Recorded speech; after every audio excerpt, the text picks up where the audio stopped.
what is the ratio of the number of boys in school A and school B? What is the ratio of the number of boys in school A and school B?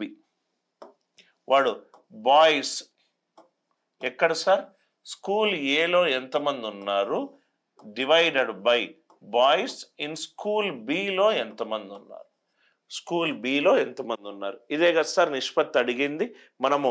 Right, boys in school A, school A అడిగాడు, ఇంకోటి ఏమడిగాడు school B అడిగాడు. అంటే మనకు ఇది కావాలి ఇది కావాలి. Boys ఎంత sir 3 out of 8 points. Boys 3 ఉంటే గర్ల్స్ 5 మంది. అంటే బాయ్స్ రేషియో ఎంత 3/8 ఇంటూ టోటల్ ఎంతమంది స్టూడెంట్స్ ఉన్నారు 1200. టోటల్ ఎంతమంది 1200. Boys in section B, section బిలో ఎంతమంది ఉన్నారు, ఇది బాయ్స్, బాయ్స్ అంటే ఫస్ట్ వాల్యూ 4 మొత్తం ఎంతమంది 7, 4/7 ఇంటూ ఎంతమంది సార్ 2100. 4/7 ఇంటూ 2100. ఇక్కడ వరకు అందరికీ క్లియర్ కదా సార్. నవ్వు ఇక్కడ చూడండి సార్. రైట్, ఈ ఫస్ట్ మీరు జనరల్గా ఏం చేస్తారంటే ఇక్కడ క్యాల్కులేషన్ చేస్తారు.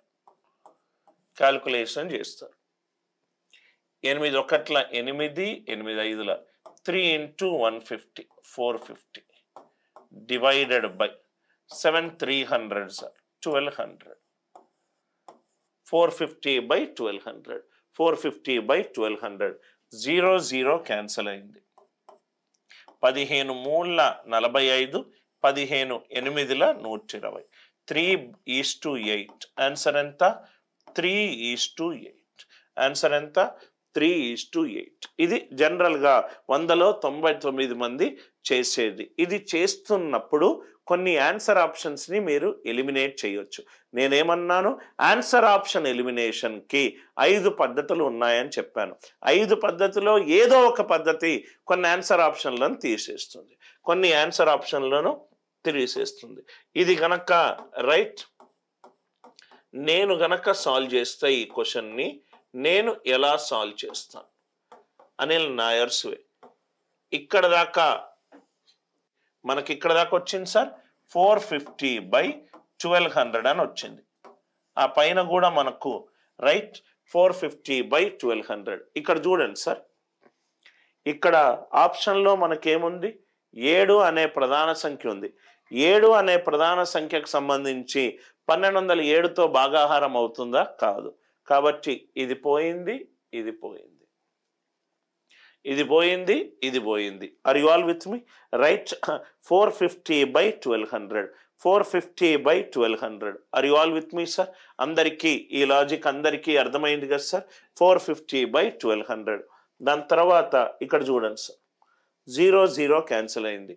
మనకేముంది 5:8 ఉంది, 3:8 ఉంది, 5:8 ఉంది. ఇక్కడ చూడండి సార్ 1200లో హాఫ్ ఎంత సార్ 600. పైన వాల్యూ ఎంత ఉంది 450. నేనేం యూజ్ చేస్తున్నాను, అప్రాక్సిమేషన్ యూజ్ చేస్తున్నాను. రైట్, అదే సపోజ్గా 600/1200 అనుకుందనుకోండి, నాకు ఆన్సర్ 50% వచ్చేది. కానీ ఇది 450 అనేది 600 కంటే తక్కువ, అంటే ఆన్సర్ 50% కన్నా తక్కువ ఉండాలి. ఇది 5:8, ఇది 5:8. 5/8 అయ్యే ఛాన్సే లేదు. 3/8 అంటే 37.5. జస్ట్ మీకు చూపెట్టడానికి అప్రాక్సిమేషన్ ఎలా ఉపయోగపడుతుంది, ప్రధాన సంఖ్య లాజిక్ ఎలా ఉపయోగపడుతుంది అని చూపెట్టడానికే నేను ఇక్కడ యూజ్ చేశాను. సార్ మీరు ఇంకోటి కూడా చెప్పారు సార్, భాజనీయత సూత్రము, అది ఉపయోగపడుతుందా సార్? అది కూడా ఉపయోగపడుతుంది సార్. ఇక్కడ చూడండి సార్, 0 0 పోయింది. ఇది 5 తోటి భాగాహారం అవుతుంది. 5 9 45. ఇది కూడా 5 తోటి భాగాహారం అవుతుంది. పైన 5 క్యాన్సల్ అవుతుంది, కింద 5 క్యాన్సల్ అవుతుంది. 5కు సంబంధించి నాకు ఆన్సర్ ఆప్షన్లో ఏమీ ఉండకూడదు. కాబట్టి 5:8 పోయింది. ఫస్ట్ ప్రాబ్లం కాబట్టి మీరు ఈజీగా క్యాల్కులేషన్ చేసి 3:8 అంటారు. కొన్ని కాంప్లికేటెడ్ నంబర్స్ యూజ్ చేసినప్పుడు నేను ఇప్పుడు చెప్పిన 3 పాయింట్స్ మళ్ళీ ఉపయోగపడతాయి. మళ్ళీ నేను పాయింట్ బై పాయింట్ రీవిజిట్ చేస్తున్నాను.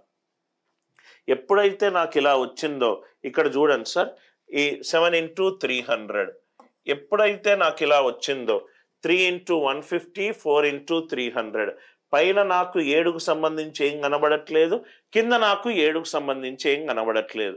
ఆన్సర్లో 7 అనే ప్రధాన సంఖ్యకు 7 ఇక్కడ క్యాన్సిల్ అయిపోయింది కాబట్టి కనబడట్లేదు. ఆర్ యు ఆల్ విత్ మీ? 7కు సంబంధించి నాకు ఏది కనబడకూడదు. ఇది తీసేశాను, ఇది తీసేశాను. 7 ఇప్పుడు 14 ఉందనుకోండి, 14 7 నుంచి డెరైవ్ అవుతుంది అని చెప్పొచ్చు. 22 ఉందనుకోండి, దాని నుంచి 11 డెరైవ్ అవుతుంది అని మనం చెప్పొచ్చు. 7కు సంబంధించి ఏది కూడా మనకు కనబడట్లేదు. ఆప్షన్ సి పోయింది, ఆప్షన్ డి పోయింది. ఇది 450/1200. 1200లో సగం ఎంత? 600. 450 అనేది 600 కంటే తక్కువ ఉంది కాబట్టి ఆన్సర్ <50% కన్నా తక్కువ ఉండాలి. అప్రాక్సిమేషన్ రెండో కాన్సెప్ట్.